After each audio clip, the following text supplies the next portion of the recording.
పిసినారి దానయ్య. ఒక ఊరిలో దానయ్య అనే ఒక నెయ్యి వ్యాపారి ఉండేవాడు. పేరుకే దానయ్య, దానధర్మాలు చేసేవాడు కాదు. మహా పిసినారి, పైగా అత్యాశపరుడు కూడా. రోజులాగే ఆ రోజు కూడా పెరట్లో నెయ్యిని కల్తీ చేస్తూ ఉండగా అతని భార్య సుజాత వచ్చింది. ఇప్పటికే మీ పిసినారితనంతో నాకు పిచ్చి పట్టినంత పనవుతుంది. మళ్ళీ ఈ పేరాశెందుకు చెప్పండి? పళ్ళున్న చెట్టుకే రాళ్ల దెబ్బలంటే ఏంటో తెలుసా సుజాత? అది మాత్రం నాకు తెలీదు గాని ఎవరు తీసుకున్న గోతిలో వాళ్లే పడతారని మాత్రం తెలుసండి. పిచ్చి సుజాత, నాకు నేనుగా తక్కువ ఖర్చుతో నాసిరకం నెయ్యి తయారు చేసి అమ్ముతున్నానని చెప్పేదాకా నువ్వు తెలుసుకోలేకపోయావు, అవునా? నేనంటే లోకజ్ఞానం లేనిదాన్ని కాబట్టి మీ కల్తీ నెయ్యి వ్యాపారాన్ని గుర్తించలేకపోయాను. కాని కొనేవాళ్లంతా నాలాగా ఉండరు కదండి. ఏదో ఒక రోజున గుర్తిస్తారు, తగిన గుణపాఠం కూడా చెప్తారు. అదంతా నేను చూసుకుంటాను. నువ్వు మాత్రం నేను చెప్పినట్టుగా ఇంటిని చక్కబెడుతూ ఉండు. అదే చేస్తున్నాను కదా. నేను వంట చేస్తే 2 రోజులు తినొచ్చు, మీరు చెప్పినట్టు చేస్తే 4 రోజులు తినొచ్చు. అదే నా తెలివి. నువ్వు మాత్రం పిసినారితనం అంటావు, పేరాశ అంటావు, ఇంకేదేదో అంటావు. మీతో నాకెందుకొచ్చిన తలనొప్పి చెప్పండి. తినడానికి ఏం చెయ్యమంటారు? ఈ పూట ఏమీ చెయ్యకు సుజాత. వారం రోజుల కిందట చేసిన రొట్టెలున్నాయి కదా, వాటిని తింటాను. వెళ్ళి నీ పనులు చేసుకో అని చెప్పగానే సుజాత అయిష్టంగా ముఖం పెట్టి ఇంట్లోకి వెళ్ళింది. నేను పొదుపు చేస్తుంటే పిసినారి అంటుంది, తక్కువ ఖర్చు పెట్టి ఎక్కువ సంపాదిస్తుంటే పేరాశ అంటుంది. నేను పిసినారి, పేరాశ ఏదైనా కావచ్చు, కానీ డబ్బు సంపాదిస్తున్నానా లేదా అదే ముఖ్యం అనుకుని ఇంట్లో నుండి బయలుదేరి రోజూ తను నెయ్యి కొనే చంద్రయ్య దుకాణం దగ్గరికి వచ్చాడు. నీకు 100 ఏళ్ల ఆయుష్ దానయ్యా. ఈ రోజు దానయ్య ఇంకా రాలేదేంటా అనుకుంటున్నాను. ఇంతలో నువ్వే వచ్చేశావు. అదంతా మీకు నా మీదున్న అభిమానం అని చెప్పుకోవచ్చు. దానయ్య, నీ నెయ్యి వ్యాపారం బాగా జరుగుతుందా? ఏదో జరుగుతుందిలేండి. ఏమైంది దానయ్య? నేను మంచి నాణ్యత గల నెయ్యినే ఇస్తున్నాను కదా, ఎవరూ కొనటం లేదా? ఎంత కొన్నా జారుడు బండ లెక్కనే కదా మా బతుకులు, ఎక్కడం కిందకు జారిపోవటం. అలా అంటావేంటి దానయ్యా? మీ దగ్గర పాలిచ్చే ఆవులు, గేదెలు ఉన్నాయి కాబట్టి మీకు నెయ్యిలో లాభాలొస్తున్నాయి. మరి మేము మీ దగ్గర కొని ఊరంతా తిరిగి తిరిగి అమ్మగా ఏ 100-200 లాభం వస్తుంది. ఎంతొచ్చినా లాభమే కదా దానయ్యా? అవునవును చంద్రయ్య గారు, ఆ వచ్చిన లాభాన్ని చూసి మురిసిపోదామంటే భార్య వచ్చి ఈ ఖర్చు ఆ ఖర్చు అంటూ చేతిలో నుండి చటుక్కున లాక్కునిపోతుంది. ఈ లొల్లంతా ఎందుకులేండి. ఇప్పుడు 1 నెయ్యి డబ్బా, 2 నాసిరకం నూనె డబ్బాలు ఇవ్వండి.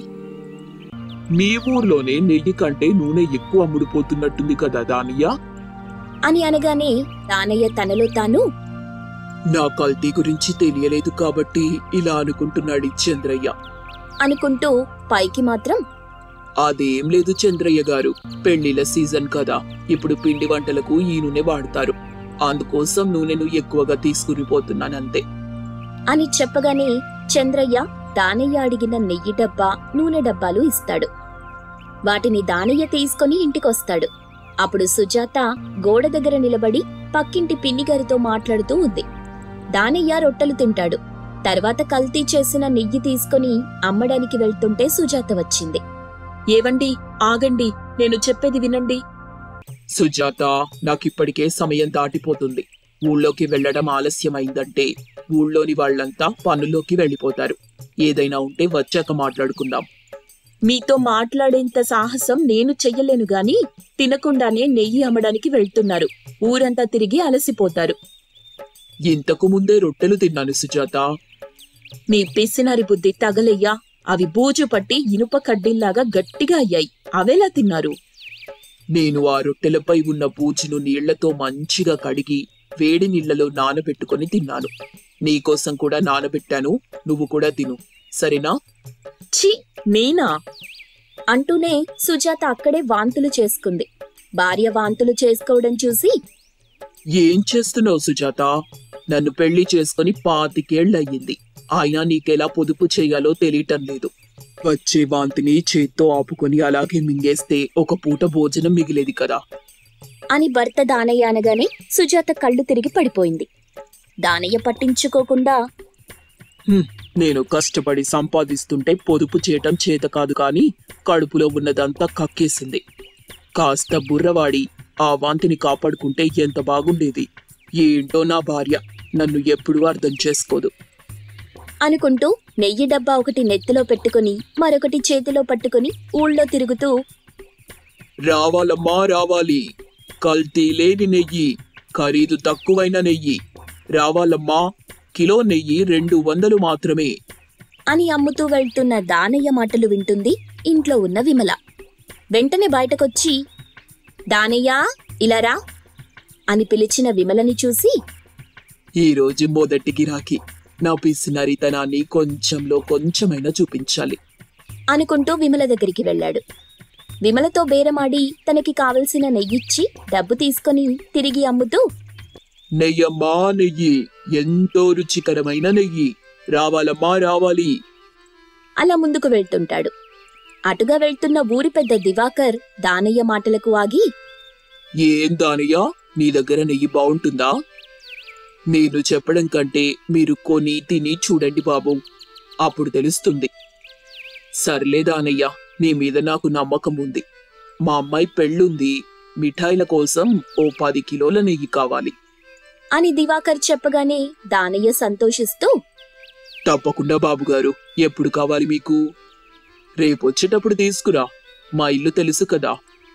తెలుసు బాబు, మరి ఆ అక్కడికే వస్తున్నాను దానయ్య, ఇదిగో ఈ కొంత డబ్బు ఉంచుకో అని చెప్పి కొంత డబ్బిస్తాడు దివాకర్. దానయ్య సంతోషిస్తూ అక్కడి నుండి ముందుకు వెళ్తాడు. మరుసటి రోజున దానయ్య తను అనుకున్నట్టుగా బాగా కల్తీ చేసిన 10 కిలోల నెయ్యి తీసుకొచ్చి దివాకర్కి ఇస్తాడు. మిగిలిన డబ్బు తీసుకుని ఇంటికి వెళ్తాడు. ఆ రోజు సాయంత్రం దివాకర్ కూతురు పెళ్లికి వచ్చిన వాళ్ళు కల్తీ నెయ్యితో చేసిన మిఠాయిలు తిని వాంతులు చేసుకుంటారు. దాంతో దివాకర్ ఆ ఊరి పెద్ద మనిషి భూషణ్ దగ్గరికి వెళ్లి దానయ్య మీద ఫిర్యాదు చేస్తాడు. కబురు పెట్టగానే ఏమాత్రం భయపడకూడదని గట్టిగా నిర్ణయం తీసుకుని దానయ్య భూషణ్ దగ్గరికి వస్తాడు. దానయ్య, నువ్వు చేసిన కల్తీ నెయ్యితో తయారు చేసిన మిఠాయిలు తిని చాలా మంది వాంతులు చేసుకున్నారు. పెళ్లి రద్దయింది. దీనికి నీ సమాధానమేంటి అని అడగ్గానే దానయ్య, పెద్దయ్యా, నేను ఎలాంటి కల్తీ చేయలేదు, నన్ను నమ్మండి. ఈ దివాకర్ బాబు నా నెయ్యి వ్యాపారాన్ని దెబ్బతీయాలని చూస్తున్నాడు అని దానయ్య చెప్తుండగా అతని భార్య సుజాత భూషణ్ ఇంట్లో నుండి వాళ్ల దగ్గరికొస్తుంది. అది చూసి దానయ్య ఆశ్చర్యపోతాడు. ఇప్పుడు నిజం చెప్పు దానయ్య. మీరు చేసింది, నేను చూసింది మొత్తం చెప్పేశానండి, మీరు ఒప్పుకోండి. నా మాట కాదని నా భార్య అడుగు కూడా బయట పెట్టదు. అలాంటిది ఈరోజు మీ ఇంటి నుండి వస్తుందంటే బెదిరించి బలవంతంగా నా భార్యతో చెప్పించారని నాకు పూర్తిగా అర్థమైంది.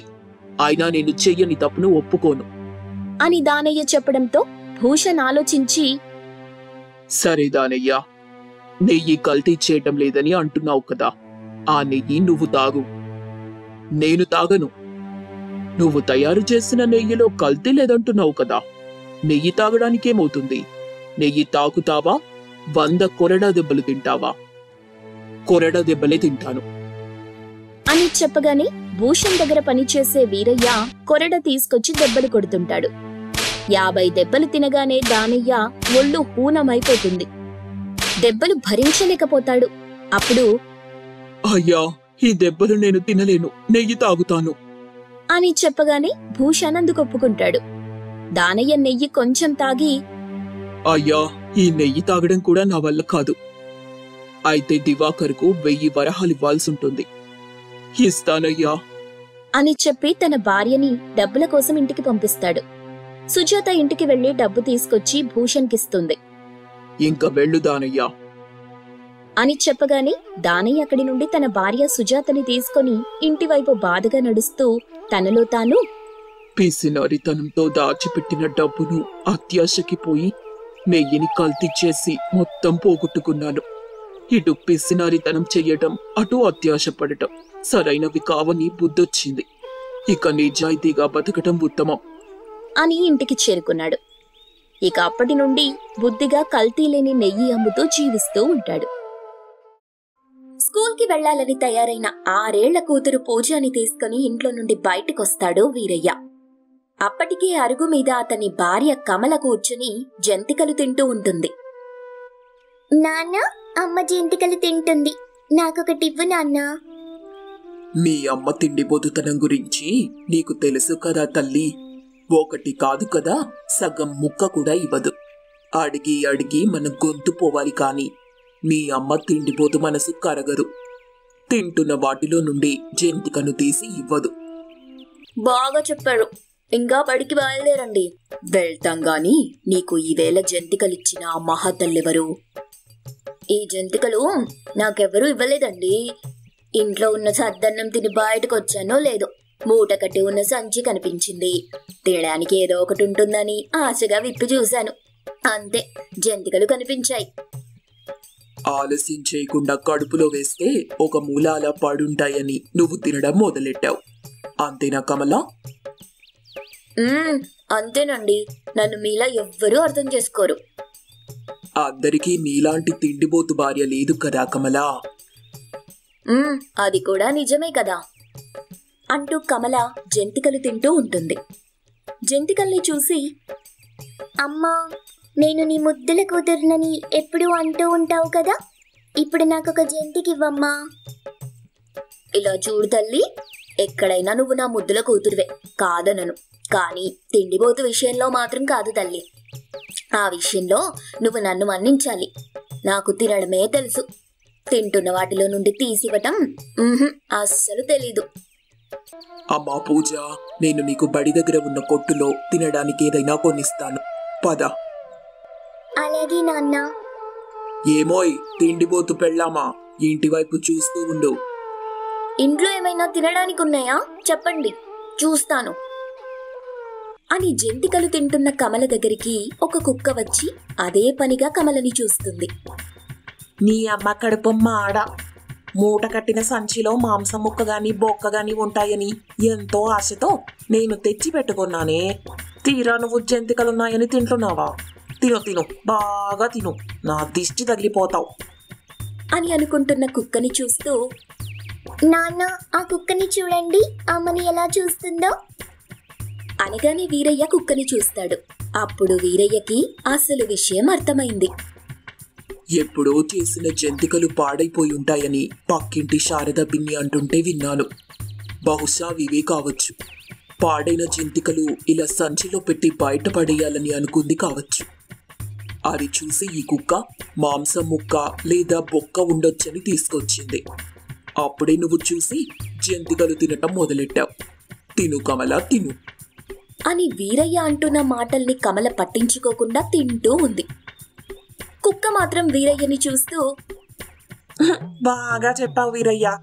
మూట కట్టిన సంచిలో మాంసం లేదనే బాధ నాకుంటే తినడానికి పాడైన జంతికలైనా ఉన్నాయని నీ తిండిబోతు భార్య సంతోషిస్తూ తినేవాళ్ళకి రోత పుట్టేలా ఎలా తింటుందో చూడు అని వికారంగా ముఖం పెట్టి అక్కడి నుండి కుక్క వెళ్ళిపోతుంది. వీరయ్య ఏమీ మాట్లాడకుండా కూతురు పూజని తీసుకుని ఇంటి నుండి బయలుదేరుతాడు. కమల జంతికలు తింటూ ఉంటుంది. వీరయ్య పూజకి ఒక కొట్టులో తినడానికి చెకోడీలు కొనిస్తాడు. పూజ సంతోషిస్తూ పక్కనే ఉన్న బడిలోకి వెళ్తుంది. వీరయ్య తిరిగి ఇంటికి వెళ్తుండగా దారిలో ఎదురు పడుతున్న వాళ్ళు అతన్ని జాలిగా చూస్తున్నారు. అందుకు కారణం తన తిండిబోతు భార్య కమల అని వీరయ్యకి తెలుసు. అందుకే వాళ్ల జాలి చూపులకు అలవాటు పడి వాళ్లని చూస్తూనే ఏం మాట్లాడకుండా ఇంటికొచ్చేశాడు. అరుగు మీద తింటూ ఉండాల్సిన తన తిండిబోతు భార్య కనిపించలేదు. కమల అరుగు మీద లేదంటే ఇంట్లో ఉంటుంది. తినడానికి ఏదో ఒకటి కావాలి కాబట్టి ఏదో ఒకటి వెతుకుతూ ఉంటుంది అనుకుని ఇంట్లోకొస్తాడు. ఇంట్లో కమల ఎక్కడా కనిపించదు. ఇదేంటి, కమల బయట లేక ఇంట్లో లేక ఎక్కడికి వెళ్ళుంటుంది? తినడానికి ఇంట్లో ఏమీ లేవని తెలిసి ఎవరింట్లోనైనా దొంగతనంగా తినడానికి వెళ్ళిందా ఏంటి? అలా వెళ్తే ఇంకేమైనా ఉందా? జాలిగా చూస్తున్న వాళ్లే కోపంగా చూస్తారు. ఎలాంటి దయ లేకుండా కాళ్లకు చేతులకు కర్రలకు పని చెప్తారు. ఆ పని తట్టుకోవటం నా వల్ల కాదు బాబోయ్. అంటూ కంగారుగా బయటికొస్తాడు వీరయ్య. దిక్కులు చూస్తాడు. తన తిండిబోతు భార్య ఏ దిక్కుకు వెళ్ళిందో అర్థం కాక అయోమయంలో ఉన్నాడు. వీరయ్యకి కొద్ది దూరం నుండి వరుసగా పడి ఉన్న అరటి తొక్కలు కనిపిస్తాయి. ఈ పని నా తిండిపోతు భార్య చేసిందే. నేను నా కూతురిని తీసుకుని బడికి ఇలా వెళ్ళగానే అలా అరటిపళ్ళ బండిని తీసుకుని సాంబయ్య వెళ్ళుంటాడు. అరటిపళ్ళని చూసిన నా భార్య ఆనందిస్తూ ఆ బండి వెనకాలే వెళ్తూ ఒక్కొక్క అరటిపండు తింటూ ఇలా తొక్కలు పడేసి ఉండొచ్చు. పరుగెత్తరా వీరయ్య, పరుగెత్తు! పాపం ఆ అరటిపళ్ళ సాంబయ్యని తిండిపోతు భార్య నుండి కాపాడుకోరా అనుకుంటూ వీరయ్య కింద పడిన అరటి తొక్కల్ని చూస్తూ అలా ముందుకు పరిగెడుతూ ఉంటాడు. కొద్ది దూరంలో ముందుకు వెళ్తున్న అరటిపళ్ళ బండి కనిపిస్తుంది. ఆ బండి వెనకాలే నడుస్తూ ఒక్కొక్క అరటిపండు తీసుకుని ఆనందిస్తూ తింటున్న కమల కూడా కనిపిస్తుంది. వారే వా, అరటిపళ్ళు భలే రుచిగా ఉన్నాయి అని అనుకుంటూ ఒకదాని తరువాత ఒకటి తింటూ ఉంది. వీరయ్య ఆయాసపడుతూ ఎడ్ల బండి ముందుకొచ్చి ఆగుతాడు. బండి వెనక ఏం జరుగుతుందో చూసుకోకుండా ముందు చూస్తూ జాగ్రత్తగా ఎడ్ల బండి పోనిస్తున్న సాంబయ్య ఆయాసపడుతూ బండికి అడ్డుపడిన వీరయ్యని చూసి బండాపేశాడు. ఏమైంది వీరయ్య, ఎందుకు అంతలా ఆయాసపడుతున్నావు? వీరయ్య ఆయాసపడుతూ మాట్లాడలేకపోతాడు. కమల మాత్రం బండి ఎందుకు ఆగిందో కూడా పట్టించుకోకుండా గబగబా ఒకదాని తర్వాత ఒకటి అరటిపళ్ళు తింటూ తొక్కలు పడేస్తూ ఉంటుంది. వీరయ్యకి కొంచెం ఆయాసం తగ్గింది. వీరయ్య, ఆయాసం కొంచెం తగ్గినట్టుంది. ఇప్పుడు చెప్పు, ఎందుకు అంతలా ఆయాసపడుతూ నా బండి ముందుకొచ్చి నిలబడ్డావు? నువ్వు నన్ను మన్నించాలి సాంబయ్య. నేను నిన్ను మన్నించాలా? ఎందుకు వీరయ్య? మన్నించే గొప్ప పని ఏం చేశావు? మన్నించే గొప్ప పని చేస్తుంది నేను కాదు సాంబయ్య, నా భార్య కమల అని వీరయ్య చెప్పగానే అప్పుడు సాంబయ్యకి వీరయ్య భార్య కమల ఒక తిండిబోతని గుర్తొచ్చింది. ఆలస్యం చేయకుండా బండి దిగి వెనక్కి వచ్చి చూశాడు. ఒకే ఒక అరటిపళ్ళ గెల మిగిలుంది. దానిని కూడా కమల తింటూ ఉంది. సాంబయ్య ఆశ్చర్యంగా చూస్తూ, ఏంటమ్మా కమల ఇది? బండి నిండా ఉన్న అరటిపళ్ళ గెలలేవి?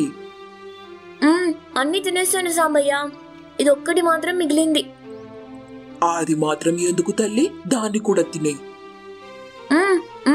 ఆ పని మీద ఉన్నాను సాంబయ్య అంటూ కమల అరటిపళ్ళు తింటూ ఉంది. సాంబయ్య కోపంగా వీరయ్యని చూస్తూ ఉంటాడు. మన్నించమని నేను ముందే చెప్పాను కదా సాంబయ్య అని బతిమాలింపుగా అంటాడు వీరయ్య. సాంబయ్య మాత్రం కోపంగా, వీరయ్య, ఇప్పుడు మాత్రం నేను మన్నించలేనయ్యా. ఈ పంటని నేను పక్కూళ్ళో ఉంటున్న పరమేశ్వర్కి ఇవ్వాలని తీసుకెళ్తున్నా. ఇప్పుడు విషయం తెలిస్తే ఆయన ఊరుకుంటాడా చెప్పు? నష్టపరిహారం కట్టిస్తాను సాంబయ్య. అయితే ఆలస్యం ఎందుకు వీరయ్య? 1000 రూపాయలు ఇవ్వు. ఇప్పుడు నా దగ్గర లేవు సాంబయ్య, ఇంటి దగ్గరున్నాయి. నువ్వు మళ్ళీ కలిసినప్పుడు ఇస్తాను. వద్దు వీరయ్య, ఇప్పుడే మీ ఇంటికి వెళ్దాం, పద, బండెక్కు అని చెప్పి అక్కడ జరుగుతున్న దానికి తనకి ఎలాంటి సంబంధం లేదన్నట్టుగా అరటిపళ్ళని తింటున్న కమలని చూసి ఒక నిట్టూర్పుతో బండి ముందుకొచ్చి కూర్చుంటాడు సాంబయ్య. కమలని చూసిన వీరయ్య, కమల, బండెక్కు, బండి ఇంటికి వెళ్తుంది. నువ్వు తిన్న అరటిపళ్ళకి 1000 రూపాయల నష్టపరిహారం కట్టాలి అని చెప్పి బండెక్కుతాడు వీరయ్య. కమల కూడా బండిలో కూర్చుని అరటిపళ్ళు తింటూ ఉంది. సాంబయ్య ఎడ్ల బండిని వీరయ్య ఇంటి వైపు పోనిస్తుంటాడు. కొంత సమయం తరువాత ఎడ్ల బండి వీరయ్య ఇంటి ముందాగింది. కమల బండి దిగి అరుగు మీద కూర్చుంటుంది. సగం మిగిలిన గెలను తీసుకొచ్చి కమల పక్కన పెడతాడు వీరయ్య. బండి దిగిన సాంబయ్య వీరయ్య ఇంటి ముందు నిలబడతాడు. వీరయ్య ఇంట్లో నుండి డబ్బు తీసుకొచ్చి సాంబయ్యకిస్తాడు. వీరయ్య, ఇట్టయ్యేంతకాలం ఈ తిండిపోతు భార్యని భరిస్తావు చెప్పు? ఇది భరించడం కాదు సాంబయ్య, భర్తగా నా బాధ్యత. 3 ముళ్ళు, 7 అడుగులు, 10 ఏళ్ల చక్కని కాపురం, 6 ఏళ్ల కూతురు. ఈ తిండిపోతుతనం తనకెలా వచ్చిందో ఎందుకొచ్చిందో తెలీదు సాంబయ్య, కాని వచ్చింది. అలాగని వదిలేస్తే భర్తగా నేను ఓడిపోయినట్టే. బతికున్నా చచ్చిపోయినట్టే సాంబయ్య. అని వీరయ్య చెప్తున్న మాటలు వింటూ కమల కన్నీళ్లు పెట్టుకుంటూనే అరటిపళ్ళు తింటూ ఉంది. సాంబయ్య ఏమీ మాట్లాడకుండా డబ్బు తీసుకుని అక్కడి నుండి వెళ్ళిపోయాడు. వీరయ్య కమల దగ్గరికొచ్చి ఓదార్పుగా భుజం మీద చెయ్యి వేసి భర్తగా నేనున్నాననే భరోసానిస్తాడు. కమల మాత్రం తింటూనే ఉంటుంది.